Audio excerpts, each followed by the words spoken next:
Hello everyone, my name is Harry Pandey. Welcome to my YouTube channel.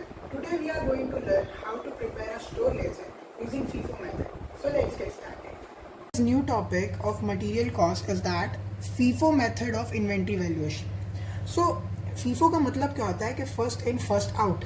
जैसे कि हमने अगर कोई सामान रॉ मटेरियल मंगाया है अपने स्टोर्स पे, तो जो जिस ऑर्डर में आया उसी ऑर्डर में उसे प्रोडक्शन हाउस में इशू करेंगे. मान लेते हैं हमें 50 क्वांटिटीज़ की ज़रूरत है और ऑलरेडी हमारे पास गोडाउन में स्टॉक है. फर्स्ट जैन को आया 20 यूनिट्स, सेकेंड जैन को आया 30 यूनिट्स एंड थर्ड जैन को आया 40. सो ऐसे तो हमारे पास 90 यूनिट्स है एंड ज़रूरत अभी 50 की है.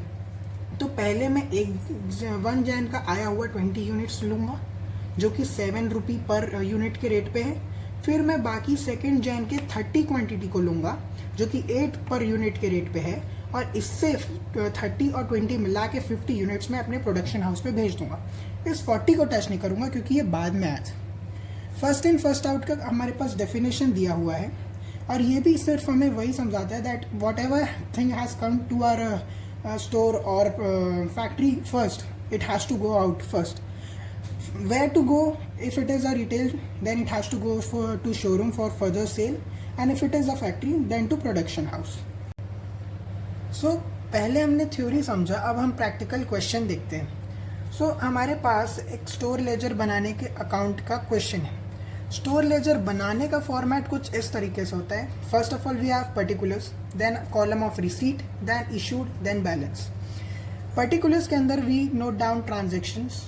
Receipt, under receipt we have quantity Q, rate R and the amount A. Again under issued we have QRA and balance again we have QRA. It stands for same quantity, rate and amount. Now question gives on January 1 2024 we received 500 units at rupees 20 per unit from A GR number 2. This is some specification about the consignment.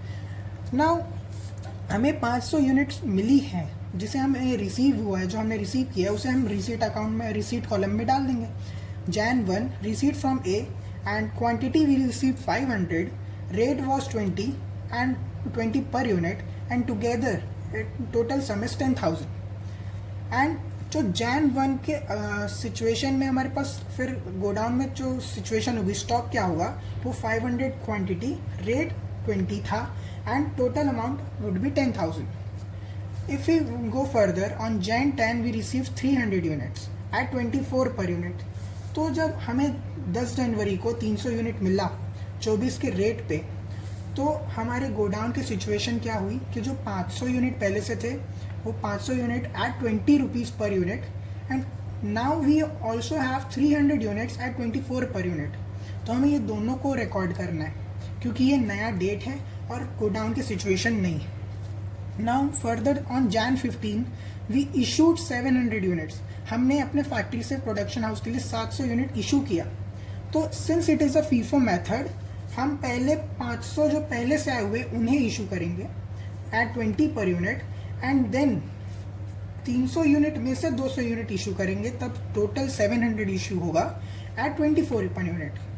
Okay, after this क्योंकि 300 में से 200 unit जा चुका है, हमारे पास 100 unit उस दिन godown में बचेंगे at 24 unit. So again Jan 20 we received similarly, जैसे हमने रिसीट की एंट्री की है वही हम करेंगे.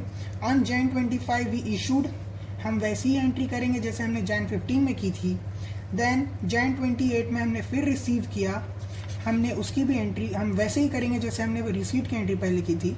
On Jan 31 again we issued 200 units. 200 units हमारे पास पहले से 200 यूनिट थे, हमने वही इशू किया and 500 unit as it is हमारे गोडाउन में बच गया. अब लास्ट में जो हमारे पास एक गोडाउन में बचा, यही 500 यूनिट हमारा क्लोजिंग स्टॉक है. 500 unit at 22 per unit, total amount 11,000. This is our closing stock. Thank you for watching. I hope आप सभी को समझ आया होगा and do not forget to like, share and subscribe.